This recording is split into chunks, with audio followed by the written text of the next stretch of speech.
CMV, the rapid increase in housing prices in the US is not a bubble, but rather is part of a paradigm shift transition towards a highly unequal society.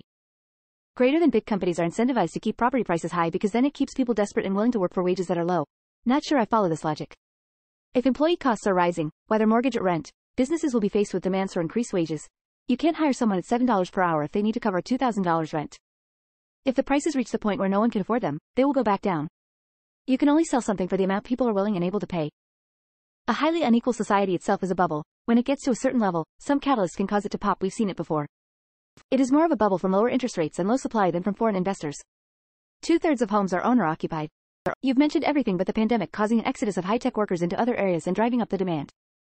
Or maybe it's cause your governments keep stopping new housing from being developed. You should read Parable of the Sower by Octavia E. Butler. It's a really good book that covers living in a future US that has basically turned to anarchy because of global warming and some other factors. It's crazy to see how much of our society Butler was able to predict nearly 30 years ago. There's a dramatic supply problem in the US with not enough housing and the available housing being much older.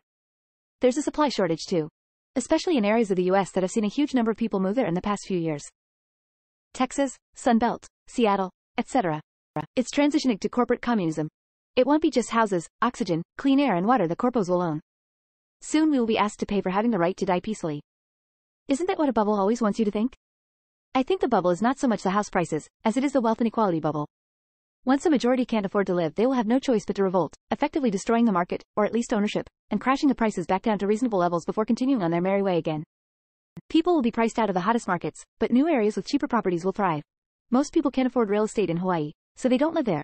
If you can't afford Austin, you can probably still afford Detroit. Removed. You think, supply chain issues, asterisk for why the prices of houses went up, and not the fact that 40% of all dollars came into existence in the last 2 years. You're way off with your reasoning. Removed. Don't forget all the Airbnb scum with multiple properties. Removed. My theory. That's just inflation. Everybody got a 30% pay cut last year. It's a great way to give companies a booster. It's stagnant supply and ever-increasing demand. It's not some great mystery. Removed. It's not capitalism anymore. We're living in a neo-feudalism.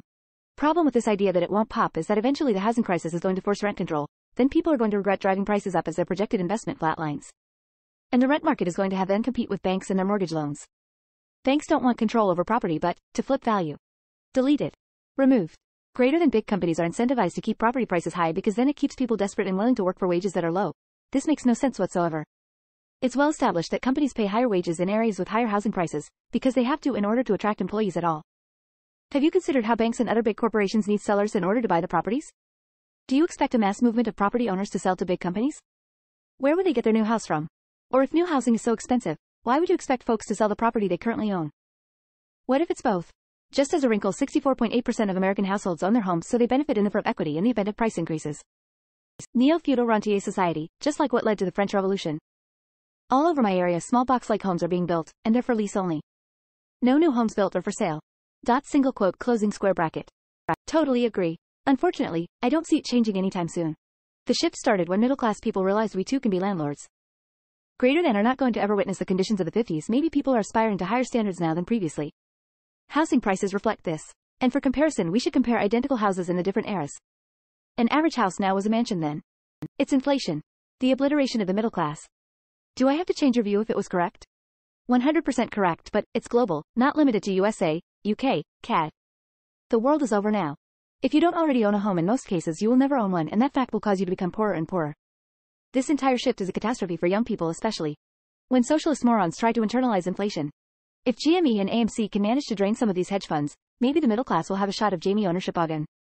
I absolutely agree. Not a bubble, will get worse. Young people are getting priced out for life. Overwhelming prices incentivize people to work for low wages. No, it doesn't. It makes them give up and go on welfare and rely on the politicians. Maybe to help somebody cough cough. This aged like garbage.